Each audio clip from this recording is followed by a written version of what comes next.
पूज्यादि पूज्य मंचासन बाबागण,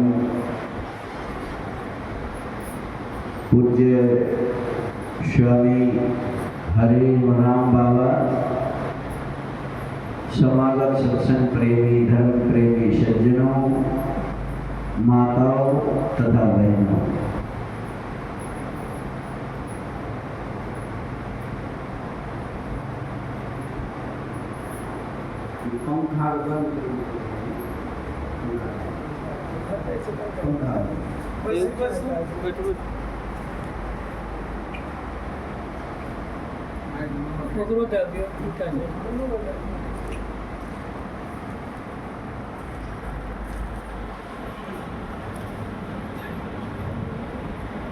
नहीं पहले बंद बाबा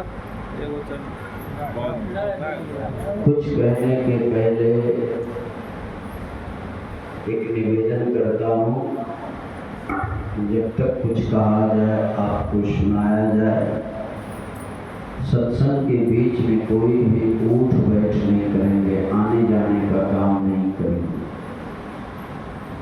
और सत्संग के बीच में कितनों भी जरूरी होने पर मोबाइल से बात नहीं करेंगे, आपस में किसी तरह की बातचीत नहीं करेंगे, बच्चों को शांत रखेंगे, माताएं शांत रहेंगी, पुरुष वर्ग के लोग भी शांत रहेंगे। थोड़ी देर के लिए एक बार और श्रद्धा के साथ जयकार करें, उसके बाद कोई कुछ नहीं बोलेंगे। श्री सद्गुरु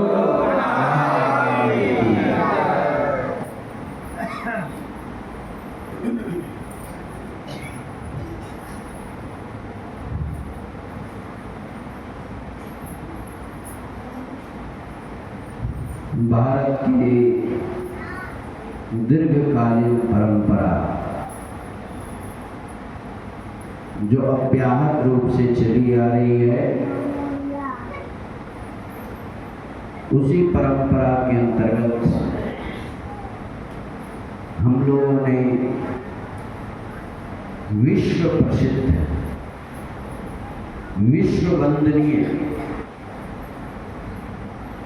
जिन ग्रंथों को दुनिया के लोगों ने, दुनिया के देशों में श्रद्धा और सम्मान की दृष्टि से देखा, उन्हीं ग्रंथ से पाठ करके सुनाया गया। उन पावन ग्रंथ का नाम है श्री रामचरितमानस। वही रामचरितमानस जो रामचरितमानस विदेशियों के दिलों में भी राज करता है।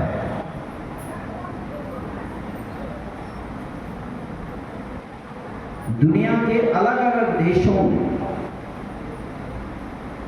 और अलग अलग भाषाओं में जो ग्रंथ उपलब्ध है, उस ग्रंथ का नाम रामायण है।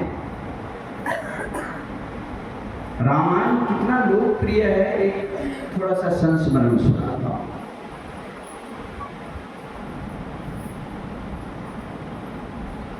हमारे देश के यशस्वी प्रधानमंत्री स्वर्गीय अटल बिहारी वाजपेयी जिस समय हमारे देश के प्रधानमंत्री थे, उस समय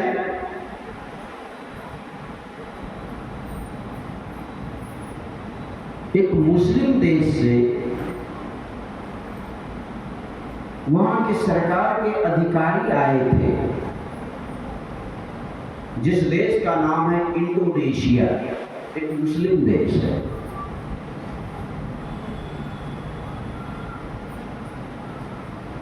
उस अधिकारी ने वाजपेयी जी से आग्रह किया कि मुझे अयोध्या जाना है। तो वाजपेयी ने आश्चर्य से पूछा कि आप अयोध्या क्यों जाएंगे? कहा, मुझे श्री राम की जन्मभूमि देखनी है। वाजपेयी जी ने कहा, आप खुद मुस्लिम हैं और एक मुस्लिम देश से आप आए हुए हैं, सरकार के भेजे हुए आप पर कोई फतवा जारी हो सकता है। आप भला श्री राम की जन्मभूमि क्यों देखना चाहते हैं? उस इंडोनेशिया के अधिकारी ने जो कहा आपको सुन करके मजा आ जाएगा, आनंद आ जाएगा। क्या कहा जानते हैं उन्होंने कहा, वाजपेयी जी, मेरे देश में सरकारी खर्च पर साल के अंत में 1 महीने के लिए रामलीला का आयोजन होता है।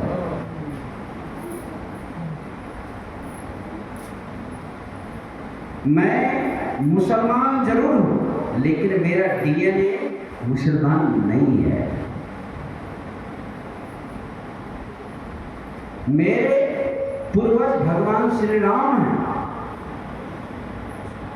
मैं उन्हीं को मानता हूं, केवल मैं नहीं मानता हूं, पूरा देश मानता है। सरकारी खर्च पर, वहां के गवर्नमेंट के खर्च पर साल के 1 महीने अंत में, साल के अंत में 1 महीने के लिए रोज रामलीला का आयोजन होता है मेरे देश में। इसलिए उन पावन श्री राम की जन्मभूमि देखना चाहता हूं।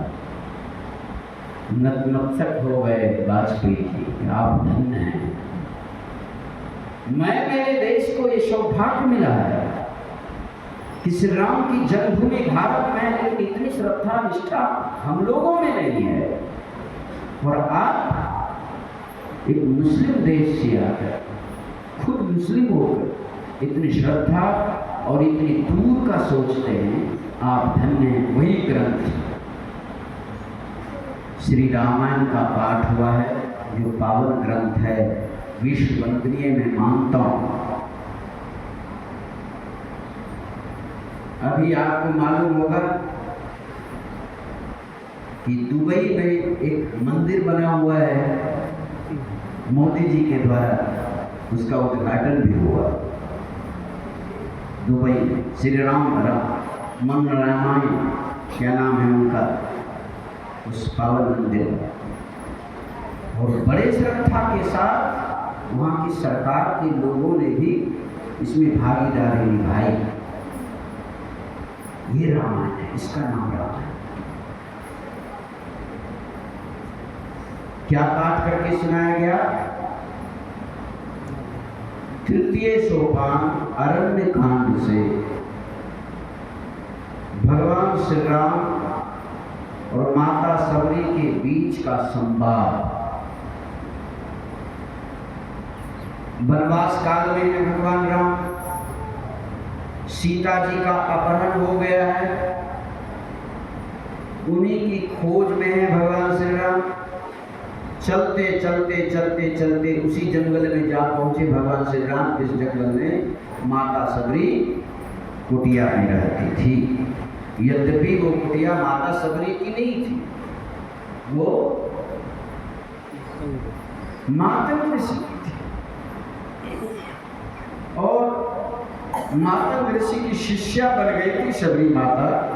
जब मातंग ऋषि शरीर छोड़ने लगे, उनको आदेश दिया कि बेटी तुम यहीं रहना, इस कुटिया को छोड़ करके जाना नहीं, क्योंकि यहाँ श्री राम आने वाले हैं। अपने गुरु के वचनों पर अटल विश्वास सबरी माता को हुई और उसी कुटिया में रहने लगे। यद्यपि बहुत यातनाएं दी गई थी सबरी माता को पहले। उस समय ही पाखंडवाद था, जातिवाद था।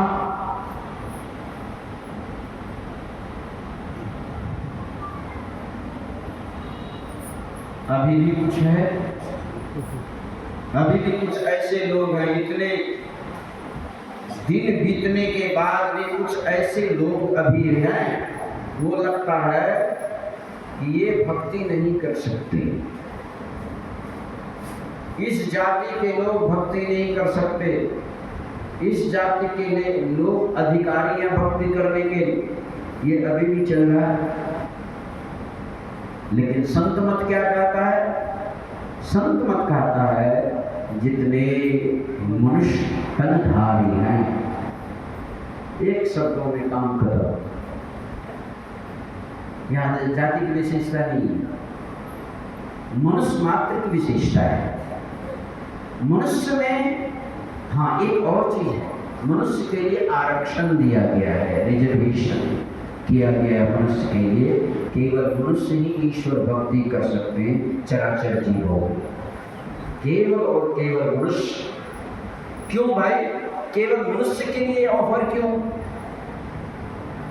इसीलिए कि मनुष्य में अनंत संभावनाएं को डेवलप करने की शक्ति है और शरीर में नहीं, इसकी व्यवस्था है। इतनी शक्ति को डेवलप कर सकते हैं, इतनी शक्ति को डेवलप कर सकते हैं, ईश्वर प्रकट कर सकते हैं। जैसा स्वामी विवेकानंद ने कहा था, हमारे पूज्य प्रोफेसर साहब बराबर कहा करते हैं कि स्वामी विवेकानंद ने कहा केवल और केवल मनुष्य ईश्वर बन सकता है। Only man can become God. केवल मनुष्य ईश्वर बन सकता है।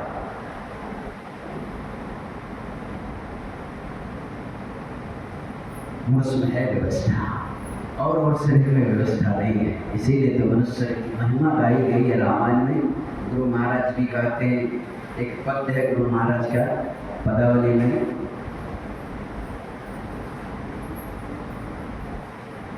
केवल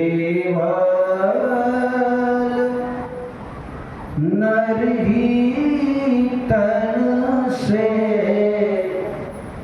मुक्ति को पावहु, याते यातन दुर्लभ मुक्ति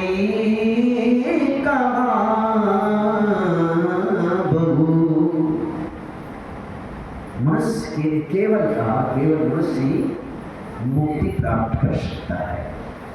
इसीलिए मनुष्य में दुर्लभ है। तो मैं कह रहा था कि भगवान राम उसी जंगल में जा पहुंचे जिस जंगल में सबरी माता थी, और उपदेश क्या सुना रहे सबरी माता को? यद्यपि सीता जी के ढूंढने का एक बहाना है, लेकिन कुछ कहने गए दुनिया के लोगों को सबरी के माध्यम से, दुनिया के लोगों को एक महान संदेश देने जा रहे हैं भगवान राम। मैं मानता हूं, मेरी बुद्धि कहती है कि हम लोगों में जो भक्ति के करने में आलस हो गया था, या भक्ति करने में जो गड़बड़ियां हो रही थी, कमजोरियां हो रही थी, भक्ति करने के लिए ठीक ठीक समझ बूझ नहीं थी, इसीलिए भगवान राम को लगा कि होते होते होते होते आगे चल करके भक्ति की परिभाषा ही बदल जाएगी। अगर मैं उपदेश नहीं करूंगा तो धीरे धीरे लोग भक्ति को दूसरी तरफ डाइवर्ट कर लेंगे, दूसरे तरफ ले जाएंगे। इसलिए महान संदेश सबरी माता के माध्यम से भगवान राम ने क्या कहा? आपने सुना 1 से लेकर के 9 भक्ति तक। ये महर्षि नहीं, ब्रह्मर्षि महाराज ने नहीं कहा। कुछ लोगों का कहना है कि महर्षि जी की बात हम क्यों माने, भगवान राम कहेंगे तब मानेंगे, भगवान श्री कृष्ण कहेंगे तब मानेंगे, भगवान शंकर बोलेंगे तब मानेंगे, हम महर्षि मेहिदास की क्यों बात माने? भगवान राम की बात मान लीजिए। भगवान राम की बात मानेंगे ना? किनकी हिम्मत होगी कि भगवान राम के बात को काट दे?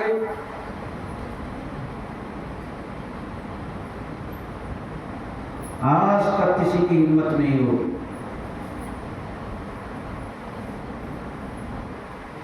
भगवान राम ने प्रथम भक्ति क्या कहा? संतों का शब्द। ये भगवान राम कहते हैं, कोई साधु संत नहीं बोले। भगवान राम अगर कहते हैं प्रथम भक्ति करना चाहते हो, भक्ति में प्रवेश करना चाहते हो, भक्ति प्रारंभ करना चाहते हो, भक्ति की प्रथम श्रेणी में बैठना चाहते हो तो क्या करना पड़ेगा? संतों का संग करना पड़ेगा। दुर्भाग्य है हम लोगों का, कैसे पहुंचे हुए मर्यादा पुरुषोत्तम राम की बात को नजरअंदाज करते, नहीं मानने के लिए तैयार होते। यही विडंबना है, दुख की बात है, खेद की बात है। भगवान राम में आस्था तो जरूर है, लेकिन उनके उपदेश को मानने के लिए तैयार ही नहीं।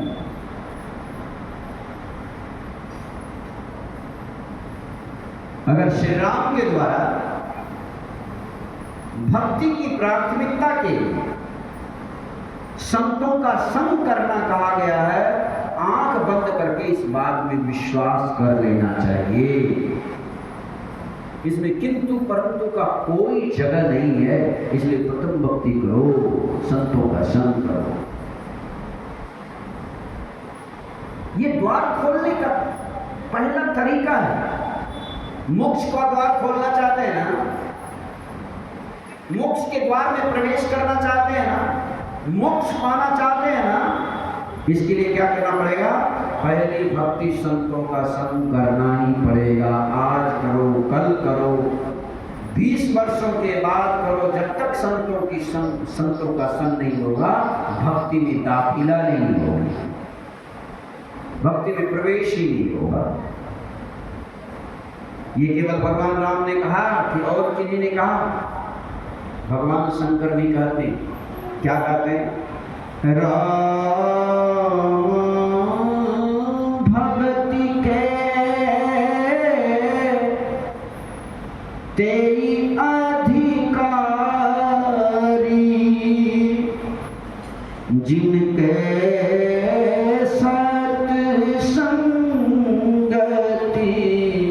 अति प्यारी। उमा कहूँ मैं अनुभव अपना, सत हरि भजन जगत सब सपना। ईश्वर भक्ति के अधिकारी वही है, परमात्मा भक्ति के अधिकारी वही है जिनको सत्संग अत्यंत प्यारा है। सत्संग से कितना प्यार। ये केवल भगवान राम कहते नहीं कि प्रथम भक्ति संतन कर संगा, उनके आदर्श जीवन को भी देखिए। भगवान राम जब राजा बन गए, लंका से आने के बाद उनके राज में सनकादि ऋषि पधारते हैं। 4 ऋषि हैं, एक ही उम्र के हैं, और पहुंचे हुए सन्यासी वो विरासते अयोध्या राजभवन में सिंहासन पर बैठे हुए थे भगवान श्री राम। इतनी प्रसन्नता हुई भगवान श्री राम को, सिंहासन पर से उतर करके दौड़ पड़े और जाकर के साष्टांग प्रणाम किया चारों ऋषियों को, सनकादि ऋषि को, और अपने से पैर धोया। अपने जो अंगोछा था श्री राम को, उससे उनके पैर को पोंछा। यथा योग आसन देकर के सामने खड़े हो गए, आसन पर नहीं बैठे, और हाथ जोड़ करके कहते हैं, बड़े भाग पाइए सत्संगा, बिनहि प्रयास होई भव भंगा। बड़े भाग से सत्संग प्राप्त हुआ, मेरा तो अहोभाग्य है, मेरा तो परम सौभाग्य है। आप ऐसे सरीखे संत पहुंचे, संत का दर्शन हुआ और आज सत्संग प्राप्त हो रहा। भगवान राम को कितनी निष्ठा थी, श्रद्धा थी सत्संग में। राजा है, छोटा मोटा नहीं, कोई घोड़ा मुंडू नहीं, राजा है। यही भारत की डीएनए है। भारत के अंग अंग में अध्यात्म इसी को बोलते हैं।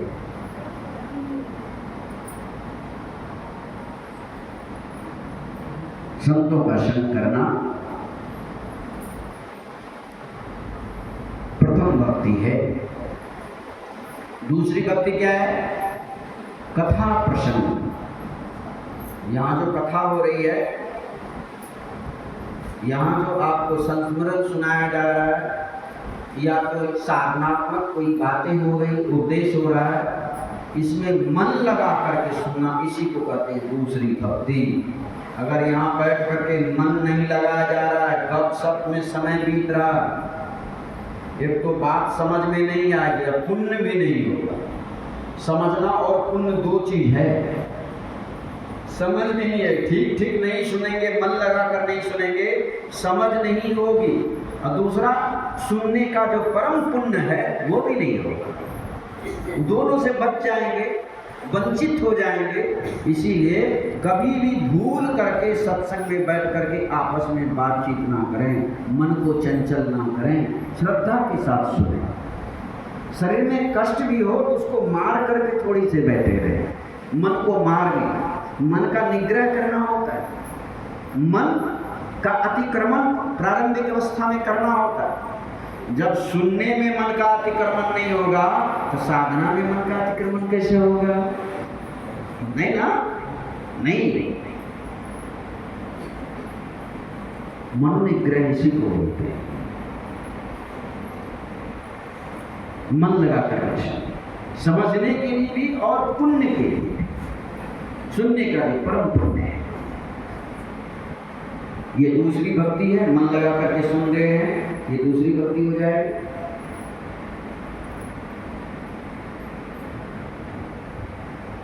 एक छोटी सी कथा कह देता हूं। भगवान बुद्ध के समय का, भगवान बुद्ध के का एक शिष्य था जिनका नाम था अनाथ पिंडी। उनका एक बेटा था अनाथ पिंडी का, जिसका नाम काल था। अनाथ पिंडी एक नंबर का भगवान बुद्ध का भक्त, और अनाथ पिंडी का बेटा एक नंबर का लंपट, सत्संग से दूर रहने वाला, सत्संग का मजाक उड़ाने वाला, सत्संग का विरोध करने वाला, साधु संतों का विरोध करने वाला। बड़ी चिंता हुई अनाथ पिंडी को कि दुनिया के लोग क्या कहेंगे कि मैं भगवान बुद्ध का अनन्य सेवक शिष्य और मेरा बेटा इस तरह का। चिंता तो होती है, सभी बाप चाहता है, सभी पिता चाहते हैं कि मेरा पुत्र मेरे तरफ, ये सभी की इच्छा रहती। बड़ी चिंता हुई। संयोगवश उसी गांव में भगवान बुद्ध आए।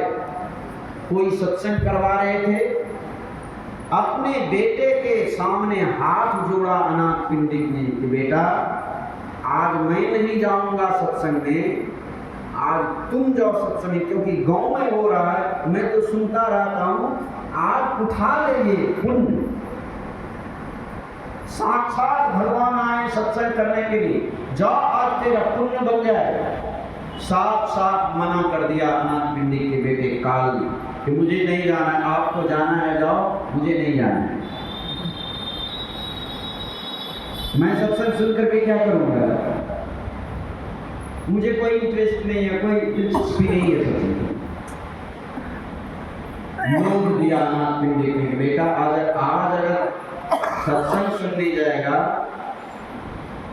100 असरफी दूंगा। लोभी था बेटा, का सच्चे देंगे, का बिल्कुल देंगे। ये देखो पोटली तैयार है 100 असरफी का, जैसे तुम आएगा सुन करके वैसे तुम्हारा ये हो जाए। केवल जाना है सत्संग, सुनना नहीं है, केवल जाओ सत्संग में, ये 100 असरफी तुम्हारा। मजा आ गया उसके बेटे, कहा कि जाना ही है ना। गया, उनको सत्संग से तो लेना देना था। वो गया, पीछे में बैठ गया और एक पाये के पास बैठ गया। किला होता है ना सत्संग पंडाल में, उसी किले के पास पीछे बैठ गया, प्रणाम तक नहीं किया और दिन भर सत्संग में सो करके चला आया, कुछ नहीं सुना। कौन है भगवान बुद्ध, क्या कहा, कोई लेना देना नहीं। गमछा झाड़ करके आरती के बाद चला आया। और घर आकर के पिताजी को कहा लाइए असर किया। पिताजी ने मना नहीं किया, बड़ी प्रसन्नता हुई अनाथ पिंडी को कि जीवन में पहली बार गया है, कभी गया नहीं है, आज कम से कम गया तो जरूर, नहीं सुना तो नहीं सुना, गया तो जरूर, जाने का भी फल होता है। 180 भी जब तक लिया नहीं उनके बेटे ने तब तक कुछ नहीं माना, किसी की बात नहीं माना। बड़ी प्रसन्नता के बाद साथ अनाथ पिंडिक ने 180 दिया। दूसरा दिन भी सत्संग था, फिर अपने बेटे को कहते हैं आज भी जाओ सत्संग सुनने के लिए। करना उसके बेटे ने नहीं, वहाँ कोई मजा ही नहीं आता है, वहाँ सत्संग में कुछ आनंद ही नहीं आता है, क्या करेंगे कुछ समझ में नहीं आता, हमको नहीं जाना। अनाथ पिंडिक ने कहा बेटा आज अगर जाओगे सत्संग में, आज 100 नहीं 1000 असर भी, 1000 असर का नाम सुन करके तुरंत तैयारी हो। लेकिन बाप पिता ने कहा बेटा 1000 असर जरूर दूंगा, ये पोटली तुम्हारे सामने 1000 असर, लेकिन आज कुछ सुन करके आना है। वहां जाओ सुनो और मुझे आकर के सुनाओ, तभी ये 1000 की पोटली तेरी होगी। अब लग गया पीछ, अब सोचने जो तैयार हुआ था जाने के लिए, अब मन मार करके बैठ गए, विचार करने लगे कि ये 1000 की असरफी लेने के लिए मुझे सुनना पड़ेगा। अरे सुनेंगे तब ना आकर के सुनाएंगे, और नहीं सुनाता हूँ तो 1000 पोटली नहीं मिले, 1000 की पोटली नहीं मिलेगी। मन में द्वंद्व भाव होने लगा, क्या करो, एक तरफ 1000 की पोटली है, एक तरफ सत्संग है, सुनना है। आखिरकार मन ने कहा, दिल ने कहा कि चलो आज सुन ही लेते हैं। मन लगा करके सुनेंगे, 1000 असर भी तो मिल जाएगी, 2-4 बातें सुना देंगे। उस समय भगवान बुद्ध का नियम था कि सत्संग पंडाल में आगे वही बैठते थे जो पहले आते थे। उस समय नियम बना, आगे वही बैठेंगे जो पहले आएंगे। अनाथ पिंडिक के बेटे ने कहा कि मुझे सुनना है सत्संग, याद करना है, जब तक पहले नहीं जाऊंगा आगे बैठ नहीं पाऊंगा, पीछे से सुनाई देगा नहीं बढ़िया, तो पहले आकर के बैठ गए आगे। ठीक वहीं बैठे जहां भगवान बुद्ध बैठते थे, ठीक सामने आगे में बैठ गए और पालथी मार करके बैठ गए, मन को बिल्कुल शांत करके बैठ गए। भगवान बुद्ध का प्रवचन शुरू हुआ। इतना सूरत का खिंचाव हुआ, इतना सूरत का खिंचाव हुआ, तो पाली भाषा में उसको कहते हैं श्रोतापत्ति फल प्राप्त होना। इसको साहित्यिक दृष्टि से अगर बोलेंगे, सूरत का ऊर्ध्वगति होना। एक तो सूरत का ऊर्ध्वगति साधना से होता, जो हम लोगों को गुरु महाराज ने साधना दिया है, एक नाम का जप करना, एक रूप का ध्यान, ये सब सारे के सारे एकत्रित करने का तरीका है। दृष्टियों का अभ्यास और अनुसंधान, ये भी तरीका है। लेकिन कोई खास विशेष महापुरुष अगर सत्संग सुना रहे हैं, उनको दिल से अगर सुनेंगे, उससे भी सूरत का खिंचाव हो जाएगा। तो भगवान बुद्ध का सत्संग ऐसे तरह से सुना काल ने, इस तरह से सुना, उनके सूरत की ऊर्ध्वगति हो गई, सूरत का खिंचाव हो गया। अब सूरत का खिंचाव ऐसा हो गया, वो पिंड के स्थानों को छोड़ दिए, आज्ञा चक्र में अवस्थित हो गया।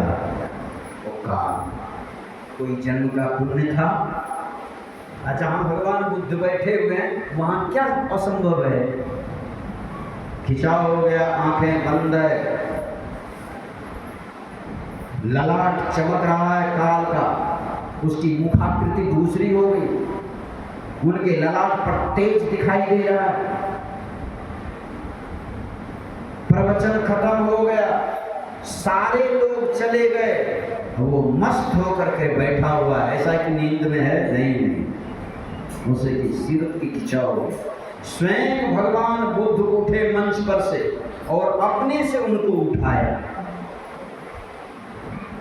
काल को अपने से, देखिए कैसा सौभाग्य, अपने से उठाया।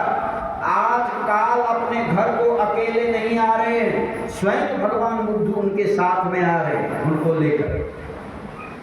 दूर से ही अनाथ पिंडिक ने देखा कि मेरे घर काल मेरे बेटे के साथ में भगवान बुद्ध आ रहे हैं। डर हो गया अनाथ पिंडिक को कि आज कोई ना कोई बदमाशी मेरे बेटे ने जरूर किया है, मैं जबरदस्ती भेजा हूं, कोई ना कोई भगवान बुद्ध के साथ बदतमीजी जरूर किया है इन्होंने, इसीलिए तो भगवान बुद्ध आ रहे हैं। मैंने कोई निमंत्रण नहीं दिया भगवान बुद्ध को आने, डर हो गया।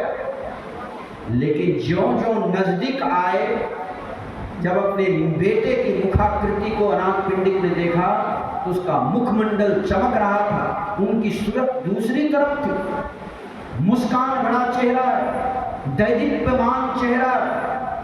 भगवान बुद्ध को प्रणाम किया अनाथ पिंडिक ने और 1000 की पोटली आगे में कर देते हैं अपने बेटे को। आज लेना तो दूर, अनाथ पिंडिक का बेटा 1000 की पोटली देखने के लिए तैयार नहीं है। विस्मय होकर के पूछा अनाथ पिंडिक ने भगवान बुद्ध से, भगवान कल जब इन्होंने 100 लिया नहीं तब तक घर में प्रवेश नहीं किया और हाथ 1000 की पोटली दिखा रहा हूं, उसके तरफ देखना पसंद नहीं करते हैं, क्या हो गया मेरे बेटे को? भगवान बुद्ध ने कहा, अनाथ पिंडिक, आज तेरे बेटे को वो संपत्ति मिली है जिस संपत्ति के सामने तीनों लोगों की संपत्ति इसी को कहते हैं श्रोता प्रतिफल। ये दूसरी रति मन कथा प्रसंगा, मन लगा कर सुनने। तीसरी भक्ति क्या है? गुरु पद पंकज सेवा। तीसरी भक्ति अमान, गुरु के चरण कमल की सेवा करना।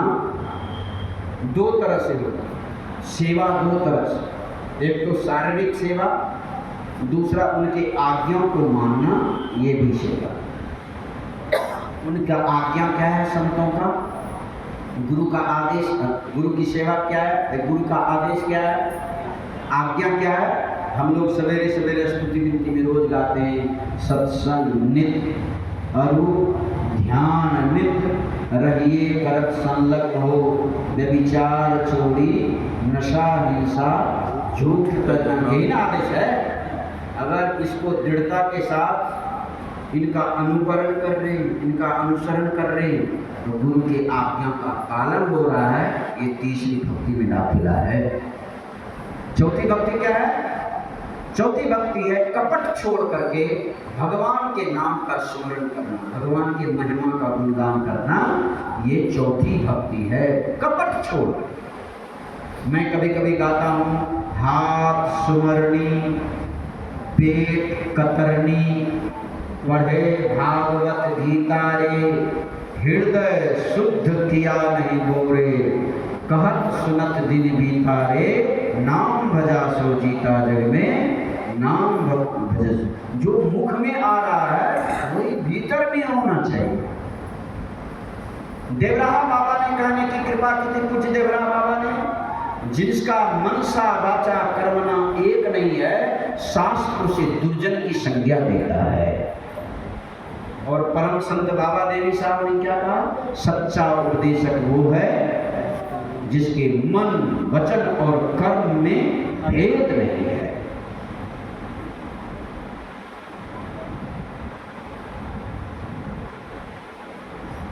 कपटी होकर के भक्ति मत करो, कपटी होकर के किसी का गुणगान मत करो। इसको दो सूंड वाला हाथी भी बोलते, दुनिया सांप भी बोलते, सामने कुछ और बाद में कुछ,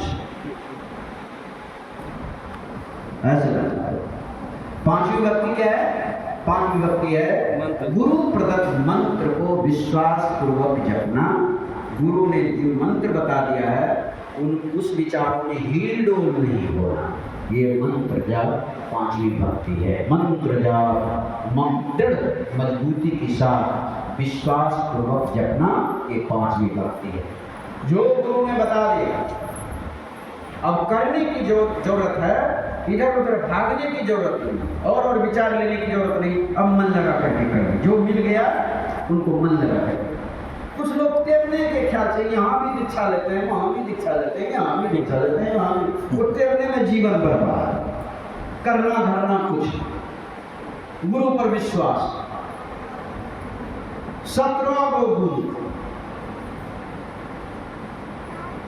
एक हरिद्वार में महात्मा है, अभी वे दूसरे संप्रदाय के हैं, उनका नाम है अर्जुन पुरी जी महाराज। उनके आश्रम पर मैं गया, विदेशों में उसका प्रचार हो गया।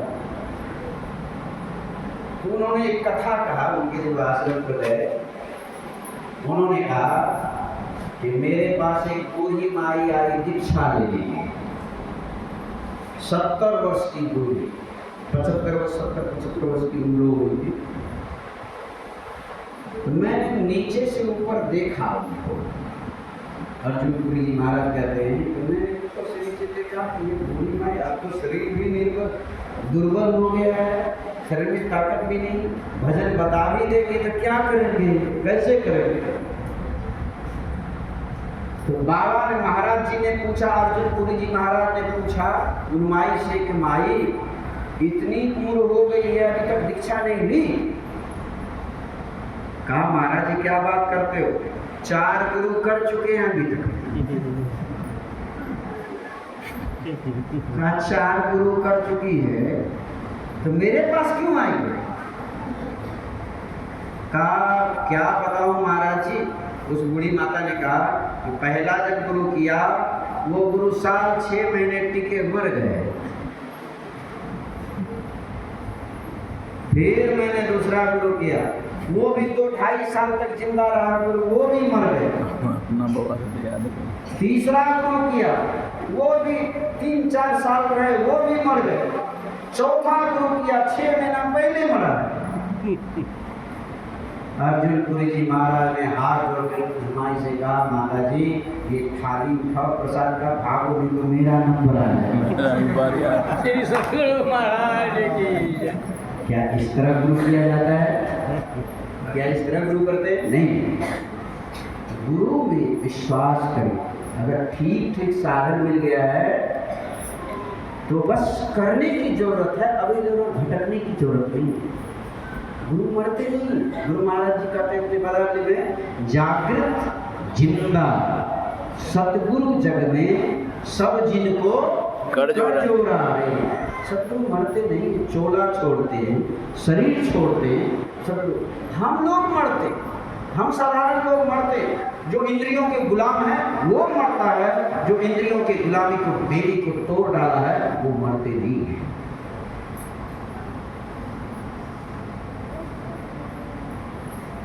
छठी भक्ति, ये दमदार भक्ति है, ये नवधा भक्ति की रीढ़ इसको कहा जाता है। छठी और सातवीं।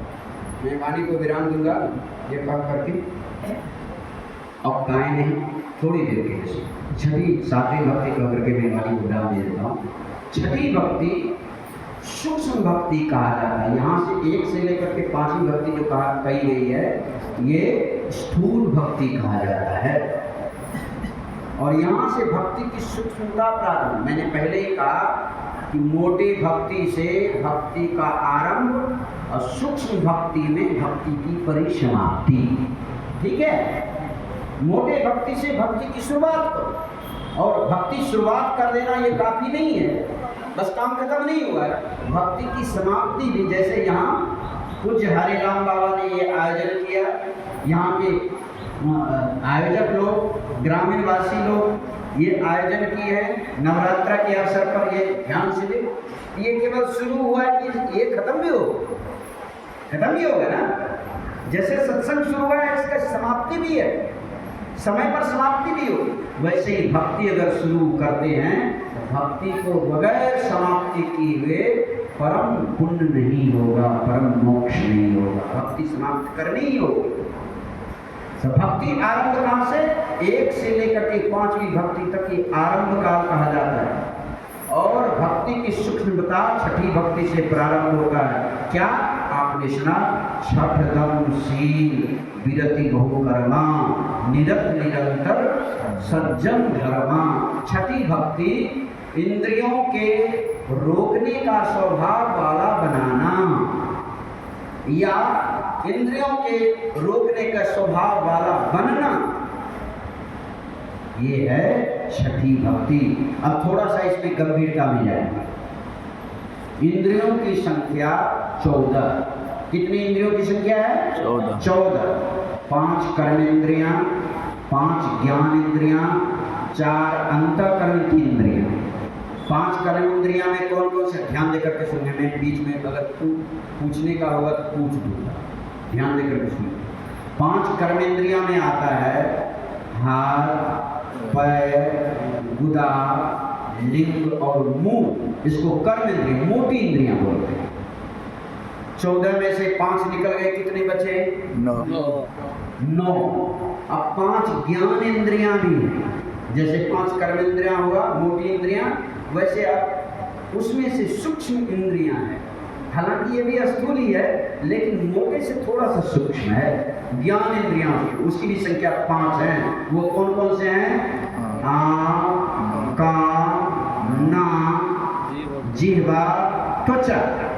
आँख, कान, नाक, जिह्वा, त्वचा, ये ज्ञान इंद्रियां कहा जाता है। अब कितना बचा? 4। उसको अंतःकरण की इंद्रियां नाम दिया। उसमें कौन कौन से हैं?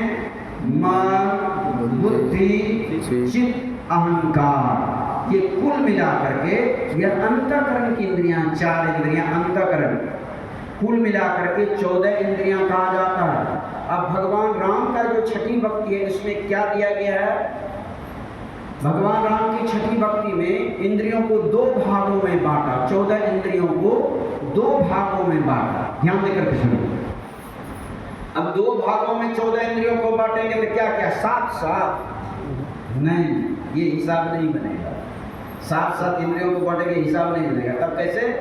10 इंद्रियों को अलग करिए, 5 कर्म इंद्रियां, 5 ज्ञान इंद्रियां, ये एक तरफ रखिए। 4 अंतःकरण की इंद्रियां एक तरफ रखिए। यानी 5 कर्म इंद्रियां, 5 ज्ञान इंद्रियां को अपने हुकूमत में करना, अपने ऑर्डर में करना, इंद्रियों को अपना गुलाम बना लेना। 10 इंद्रियां को, 5 कर्म इंद्रियां, 5 ज्ञान इंद्रियां, ये है दम का साधन इसको बोलते हैं। इसको क्या बोलते हैं? दम का साधन। अब दम और सम दोनों है। तो दम के साधन में 10 इंद्रियां आ गया, बचा सम। सम में कौन सी इंद्रियां आएगी? 4 अंतःकरण की इंद्रियां आएगी, मन, बुद्धि, चित्त, अहंकार। ये 14 इंद्रियों में से अंतःकरण की इंद्रियां पर मेरा ऑर्डर हो गया, इनको गुलाम बना लिया, अपने कब्जे में कर लिया। ये कौन सा साधन हो गया? साहित्यिक दृष्टि से तो तालव शौम शम, जिसका अर्थ होता है मनोनिग्रह। दोम और दम, जिसका अर्थ होता है इंद्रिय निग्रह। तालव शौम शम, जिसका अर्थ होता है मनोनिग्रह। यही दम और सम छठी भक्ति है। ठीक है, समझ में आ गई? ये दम और सम छठी भक्ति है। इनको अपने कब्जे में कर ले।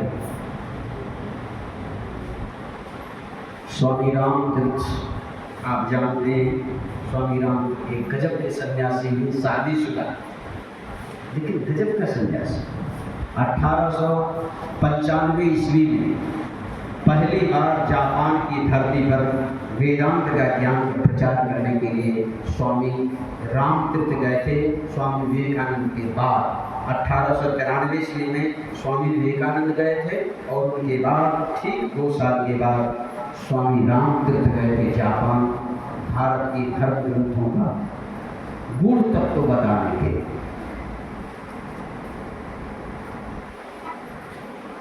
उनका एक दिन सेब खाने का मन हो गया। स्वामी राम तीर्थ से सेब खाने का मन हो गया। बाजार गए, सेब खरीदा और ठीक है से उसको छील करके प्लेट में काट करके सजाया और कुर्सी पर बैठ गए, टेबल पर प्लेट रख दिया, दोनों हाथ ऐसे दबा लिया। कहा रे मन, सेब खाने की इच्छा हुई थी ना, सेब रखा हुआ, खाओ। ना हम हाथ छोड़ेंगे, ना मुंह को आदेश करेंगे, तुम खाओ कैसे खाता है। टेबल पर रखा रखा सेब सड़ गया, हाथ नहीं लगाया, मुंह नहीं लगाया। स्वामी रामकृष्ण ने अपने मन को समझाया कि फिर मुझे धोखा देने की कोशिश मत करो, मैं तुम्हें जो कहूँ वो करेगा। इसको कहते हैं इंद्रिय निग्रह।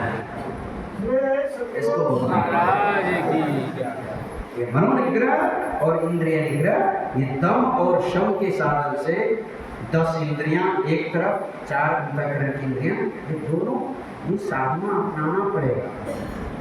ये प्रमुख 2 साधन हैं इस इंद्रिय निग्रह करने के लिए, मनोनिग्रह करने के लिए। उस साधन का नाम है दृष्टि योग अभ्यास और नादानुसंधान। यही 2 अभ्यास से यह मनोनिग्रह भी होगा और इंद्रिय निग्रह होगा। उधर तो प्रतिफल है, ये छठी भक्ति के बाद जो है वो तो हो ही जाएगा। सिया राम मैं सब जग जाने, कर्म परिणाम जोड़ी चुकवाने, ये तो हो ही जाएगा। सातम सम मोही मैं जाएगा। ये अगर ये छठी भक्ति में हमको कामयाबी मिल गई, सफलता मिल गई, तो ये सिया राम तो हो ही जाएगा। ये सातम सम्मोही में जग देखा मोते संत अधिक कर लेगा, ऐसा स्वभाव तो बन ही जाएगा। और 8वीं 9वीं भक्ति तो रिजल्ट है। क्या रिजल्ट है? 8वीं भक्ति है यथालाभ संतोष और स्वप्न में भी किसी के दोष को ना दे। दोष देखे में बड़ा अच्छा,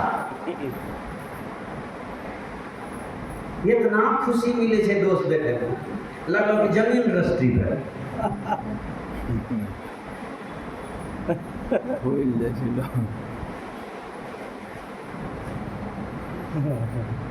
अवकाश ही नहीं मिलेगा, ये सब करने का अवकाश ही मिलेगा, क्योंकि वो आंतरिक आकाश में सैर करने लगते हैं, छूटे हुए रहते हैं, अवकाश नहीं मिलेगा। ये 8वीं भक्ति है।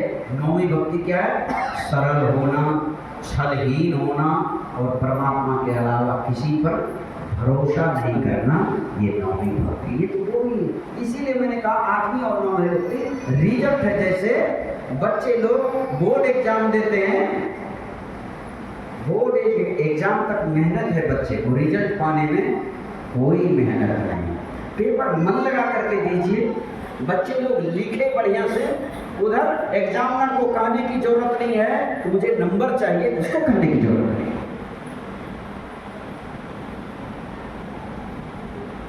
उसी तरह 1 से लेकर के छठी भक्ति मेहनत करनी हुई हम बच्चों को, साधनशील बच्चों को, और उसके बाद वो प्रतिफल मिलना ही मिलना है। अगर मिलता जाएगा, ये बोनस मिलता जाएगा। ये भक्ति है, हम लोगों को करना चाहिए, सीखना चाहिए। खाने की बहुत सारी बातें हैं, यही थोड़ा सा मैंने सुनाया। आप बने रहे, सत्संग में बने रहे। एक अपनी तरफ से सूचना देना चाहता हूँ, आज दे देता